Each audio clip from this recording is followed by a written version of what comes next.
நம்ம இன்னைக்கு மொறுமொறுவான ஒரு ஸ்நாக் ரெசிபி தான் பார்க்க போகிறோம். இது வந்து கட்டோரி சாட்டுன்னு சொல்லுவாங்க. இது பார்க்குறதுக்கு நம்ம வீட்டில் இருக்க ஒரு கிண்ணம் கூடை அந்த மாதிரி இருக்கும். இது பார்க்கும்போதே உங்களுக்கு தெரியும் ரொம்பவே ஒரு இன்னோவேட்டிவான ஒரு ரெசிபி. ஸோ கண்டிப்பாக ட்ரை பண்ணி பாருங்கள். முக்கியமாக குட்டீஸ் வந்து என்ஜாய் பண்ணி சாப்பிடுவாங்க.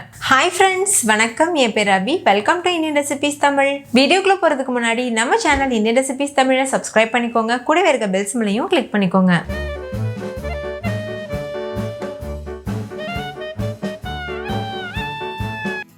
ஃபஸ்ட்டு இந்த ரெசிபி பண்ணுறதுக்கு ஒரு மிக்சிங் பவுலில் 2 கப் அளவுக்கு மைதா மாவு சேர்த்துக்கோங்க. கூடவே 1 கப் அளவுக்கு கோதுமை மாவு சேர்த்துக்கோங்க. நீங்கள் முழுமையாக 3 கப் மைதா சேர்த்து கூட இந்த ரெசிபி பண்ணலாம். இது கூட 1/4 கப் அளவுக்கு நெய் சேர்த்துக்கோங்க. 1/2 டீஸ்பூன் அளவுக்கு உப்பு சேர்த்துட்டு இதை நல்லா மிக்ஸ் பண்ணிக்கோங்க. நம்ம சேர்த்துருக்க நெய் மாவோட எல்லா பக்கத்துலேயும் படுறது அளவுக்கு நல்லா இந்த மாதிரி கலந்துக்கோங்க. இப்போ நல்லா மிக்ஸ் பண்ணியாச்சு. கலந்ததுக்கப்புறமா மாவை கொஞ்சமாக எடுத்து இது போல் டைட்டாக பிடிச்சிக்கோங்க. இந்த மாதிரி ஷேப்க்கு ஃபார்ம் ஆச்சுன்னா நம்ம பிசைஞ்சிருக்க மாவோட அளவு வந்து கரெக்டுன்னு அர்த்தம். அப்படி இல்லாமல் உதிரியாக இருந்ததுன்னா நீங்கள் இன்னும் கொஞ்சம் நெய் சேர்த்து மிக்ஸ் பண்ணிக்கோங்க.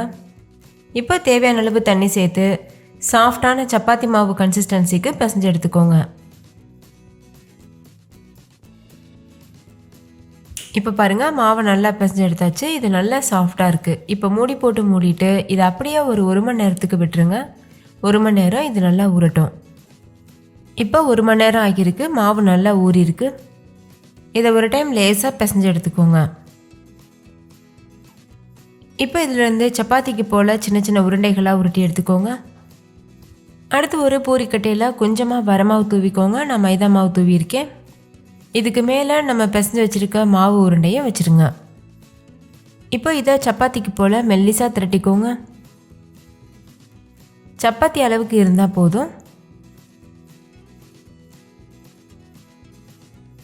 நல்லா இந்த மாதிரி திரட்டினதுக்கப்புறமா இது 2 பகுதியாக கட் பண்ணி எடுத்துக்கோங்க. இப்போ இந்த மாதிரி கிளாஸ் எடுத்துக்கோங்க. நீங்கள் கிளாஸ்க்கு பதிலாக நம்ம வீட்டில் இருக்க சின்ன பவுல் கூட யூஸ் பண்ணிக்கலாம். இந்த டம்ளரில் எண்ணெய் அப்ளை பண்ணிக்கோங்க. இந்த மாதிரி அப்ளை பண்ணிவிட்டு இதுக்கு மேலே கொஞ்சமாக மைதா மாவு தூவிக்கோங்க.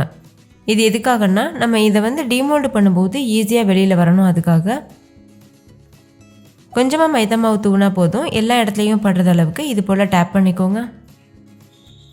இப்போ ஒரு பகுதி மாவை இது போல் பண்ணிக்கோங்க. டம்ளரில் இது போல் ரேப் பண்ணிக்கோங்க. எட்ஜஸை வந்து நல்லா ஒட்டி விட்டுருங்க. பாருங்கள், இந்த மாதிரி நல்லா ப்ரெஸ் பண்ணி நல்லா இது போல் ஒட்டிக்கோங்க. இல்லைன்னா நம்ம எண்ணெயில் போடும்போது பிரியறதுக்கு சான்ஸ் இருக்குது. இந்த மாதிரி நல்லா ப்ரெஸ் பண்ணி விட்டுருங்க. இப்போ கீழே கொஞ்சம் மாவு இருக்குல்ல, அதையும் மடித்து விட்டு இந்த மாதிரி மூடிக்கோங்க. கொஞ்சம் கூட இடைவெளி இல்லாமல் நல்லா க்ளோஸ் பண்ணிடுங்க. நல்லா இந்த மாதிரி ப்ரெஸ் பண்ணி ஒட்டி விட்டுட்டோன்னா எண்ணெயில் போடும்போது பிரிஞ்சு போகாமல் இருக்கும். இதே போல் மீதி இருக்க எல்லா டம்ளர்லேயும் பண்ணிவிட்டு அதுக்கப்புறமா நம்ம பொரிக்கிறதுக்கு ஸ்டார்ட் பண்ணிடலாம். இதை நீங்கள் டம்ளரில் தான் பண்ணணும்னு இல்லை, சின்ன சின்ன கிண்ணங்கள் இது மாதிரி கூட நீங்கள் எடுத்துகிட்டு பண்ணலாம். நான் அதுலேயும் பண்ணி காமிச்சிருக்கேன். அவ்வளோதான். இப்போ இந்த டம்ளர் வந்து பொரிக்கிறதுக்கு தயாராக இருக்குது. இப்போ இது ஒரு ஓரமாக இருக்கட்டும். நான் ஏற்கனவே சொன்னது போல் இது போல் நீங்கள் ஃப்ளாட்டான பவுலில் கூட பண்ணலாம். இந்த கிண்ணத்துலையும் எண்ணெய் அப்ளை பண்ணிவிட்டு கொஞ்சமாக மைதா மாவு தூவியிருக்கேன். இதை இந்த மாதிரி ரேப் பண்ணிக்கோங்க. நம்ம டம்ளரில் பண்ணோம்ல அதே மெத்தடு தான். கார்னர்ஸை நல்லா வந்து ஒட்டி விட்டுருங்க. அடுத்து எண்ணெய் சூடுபடுத்திக்கோங்க. எண்ணெய் நல்லா சூடானதுக்கப்புறமா ஸ்டவ்வை மீடியம் ஃப்ளேமில் வச்சுட்டு நம்ம செஞ்சு வச்சுருக்க டம்ளர் கிண்ணத்தில் உள்ளே சேர்த்துருங்க. சேர்த்துட்டு 2 பக்கம் திருப்பி விட்டு கோல்டன் ப்ரௌன் கலர் வரது வரைக்கும் வேக வச்சுக்கோங்க. மீடியம் ஃப்ளேம்லேயே வச்சு பொரிச்சுக்கோங்க. இந்த மாதிரி 2 பக்கம் திருப்பி விட்டுக்கோங்க. இந்த அளவு கலர் முழுமையாக சேஞ்ச் ஆனதுக்கப்புறமா வெளியில் எடுத்துருங்க. பார்க்கும்போதே தெரியும் நல்ல மொறுமொறுவாக இருக்குது. இந்த ஸ்டேஜில் வெளியில் எடுத்துருங்க. இது முழுமையாக ஆறட்டும். ஆறுனதுக்கப்புறமா தான் நம்ம டிமோல்ட் பண்ணணும். இப்போ இது ரொம்ப சூடாக இருக்கும், அதனால் இது ஆறுனதுக்கப்புறமா பார்க்கலாம். இதே போல் மீதி இருக்க எல்லா மாவுளையும் தயார் பண்ணி வச்சுருங்க. நான் இன்றைக்கி பண்ணியிருக்கிறது ஒரு 5-6 பேர் நல்லா தாராளமாக சாப்பிட்லாம். அந்த அளவுக்கு நான் ப்ரிப்பேர் பண்ணியிருக்கேன்.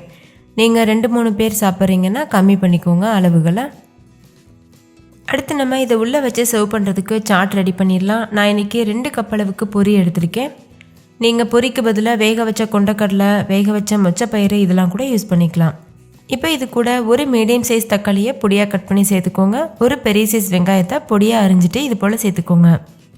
கூடவே 2 பச்சை மிளகாய் கட் பண்ணி சேர்த்துக்கோங்க. ஒரு கைப்பிடி அளவு கொத்தமல்லி இலைகள் கட் பண்ணிவிட்டு சேர்த்துக்கோங்க. 3 டேபிள் ஸ்பூன் அளவுக்கு பொடியாக கட் பண்ணின மாங்காய் சேர்த்துட்டு தேவையான அளவு உப்பு, 1 டீஸ்பூன் அளவுக்கு மிளகாத்தூள், 1 டீஸ்பூன் கரம் மசாலா, கூடவே 1 டீஸ்பூன் அளவு சாட் மசாலா சேர்த்துக்கோங்க. அரை எலுமிச்சம்பழத்தை பிழிஞ்சு விட்டுக்கோங்க. அடுத்து இதில் வறுத்த வேர்க்கடலை ஒரு 1/4 கப் அளவுக்கு சேர்த்துக்கோங்க. சேர்த்துட்டு மூடி போட்டு மூடிட்டு இதை நல்லா இந்த மாதிரி குலுக்கிக்கோங்க. நீங்கள் கரண்டி வச்சு கூட மிக்ஸ் பண்ணிக்கலாம். அவ்வளோதான், இப்போ சாட் வந்து தயாராக இருக்குது. இது அப்படியே சாப்பிட்றதுக்குமே ரொம்ப டேஸ்டியாக இருக்கும்.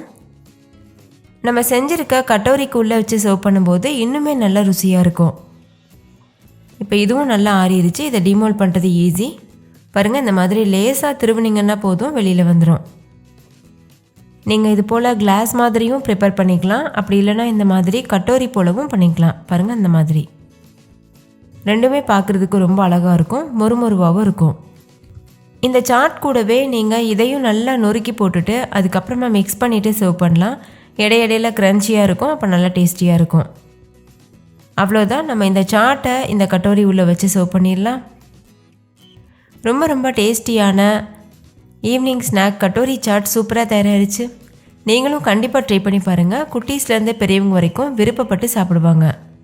இது எந்தளவு மொறுமொறுவாக இருக்குது பாருங்கள், அந்தளவு டேஸ்டியாகவும் இருக்கும். ஓகே ஃப்ரெண்ட்ஸ், இந்த ஸ்நாக் ரெசிபி உங்களுக்கு ரொம்ப பிடிச்சிருந்துச்சுல? பிடிச்சிருந்தா லைக் பண்ணுங்கள், உங்கள் ஃப்ரெண்ட்ஸ் கூட ஷேர் பண்ணுங்கள். நீங்களும் வீட்டில் செஞ்சு பார்த்துட்டு டேஸ்ட் எப்படி இருந்ததுன்னு கமெண்ட்டில் சொல்லுங்கள். தேங்க்யூ, பாய்.